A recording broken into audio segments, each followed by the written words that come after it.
Hey guys, welcome back. Today is January 12th, 2018, and you know what that means?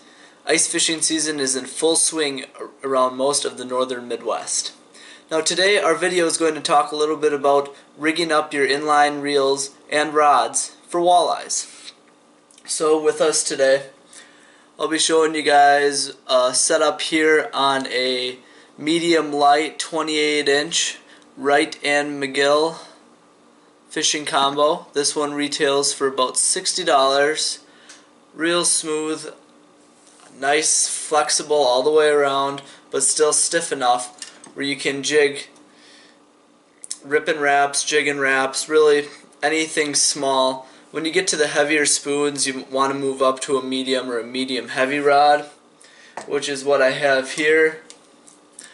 It is a Fenwick HMG straight medium, 27 inches long, and this one features a 13 fishing decent inline reel.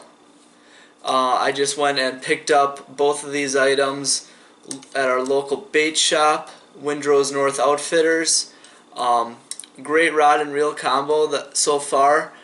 I like how it's stiff enough where I can jig these heavier spoons like a buckshot by Northland Tackle, which features a rattle in the back, really gets the walleye's attention, but yet it's still light enough that I can feel them suck it in. You know how walleyes expand their gills and suck in their bait as instead of a pike where they just grab it.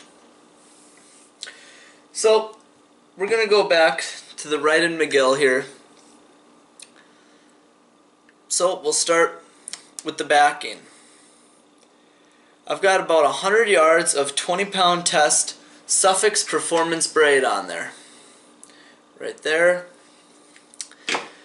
It's a great braid, doesn't fray, lasts forever. I really like its strength and durability, plus its knots hold very well and it's not very abrasive when tying knots. So then, after our 20-pound test, 100 yards of it, we go to a VMC rolling swivel. If you guys can see that right there. It's a barrel swivel. It's size 7 and it is 44-pound test. So that does have a stronger braking capacity than our braid did. Then after our swivel, you guys might not be able to see this because it's just that good, fluorocarbon. Suffix 100% fluorocarbon leader. 12-pound test, making sure that it is much less than our braid backing. And the very important thing is here, you want to get fluorocarbon leader, not just fluorocarbon. When you're reeling up a fish and it's spinning around in the hole, your fluorocarbon is rubbing along on the ice. With just fluorocarbon, it'll cut very easily. The fluorocarbon leader line is a lot tougher and will hold up better when you're reeling in that fish, and it might just allow you to get that trophy fish on the wall or in the freezer. And to top it all off here, we have a dual lock snap swivel, also by VMC. This one's a size 10 and it has a 20-pound test braking limit on it. If I can get the jigging wrap out of my finger. Very small. Sits right above the jigging wrap. Looks a little big right now, but also got to keep into consideration this is a size 3 jigging wrap. When you take out the 5 and put it next to it, you can't even tell that it's there. Make sure that it's the locking snap swivel, otherwise when you're reeling in the big fish, they will pull it right out. And then on the end we just have our classic size 3 jigging wrap clown color. Personally, I love fishing clown colors for walleyes. I believe that that red head on them just makes them pissed off and they hit it. The yellow attracts them in, fluttering in the water, and then when they see that red they know it's kill time. So that's one way that we rigged up here on the Wright and McGill. Got this one at Cabela's.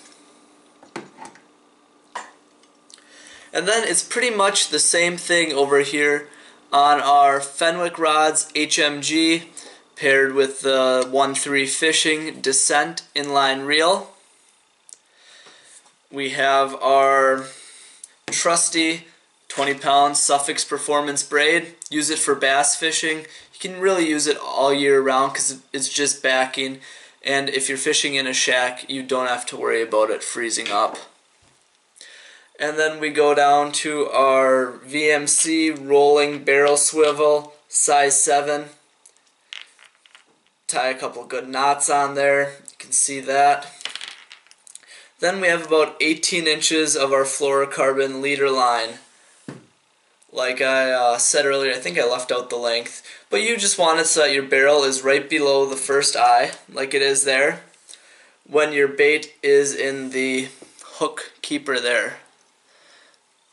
It's in, and you want it sitting right below because your fluorocarbon will retain a memory more so than braid will. So if there is going to be a bend in the line, like there always is at the eye right there, you want it to be in the braid and not the fluorocarbon. So after about 18 inches of our fluorocarbon leader, then we have our, once again, our size 10 20-pound test duo lock snap swivel by VMC, and then at the end here we have a buckshot spoon by Northland Tackle. Features a rattle, red hook. Red hooks make all the difference, I feel like. So another great walleye bait, smallmouth bait. Really any predator fish that you're going for in the winter time will attack a buckshot spoon.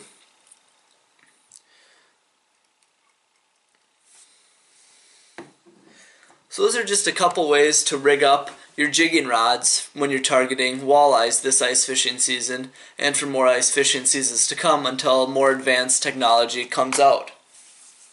Now in our next video we're going to show you guys a little bit about how to rig up a dead stick rod. So this one's going to be posted pretty soon here, and then a little bit later we'll post the other one. So stay tuned and make sure to check out this one, our next one, which will be about dead sticking for walleyes. Plus hopefully we can get out on the ice and show you guys a little bit about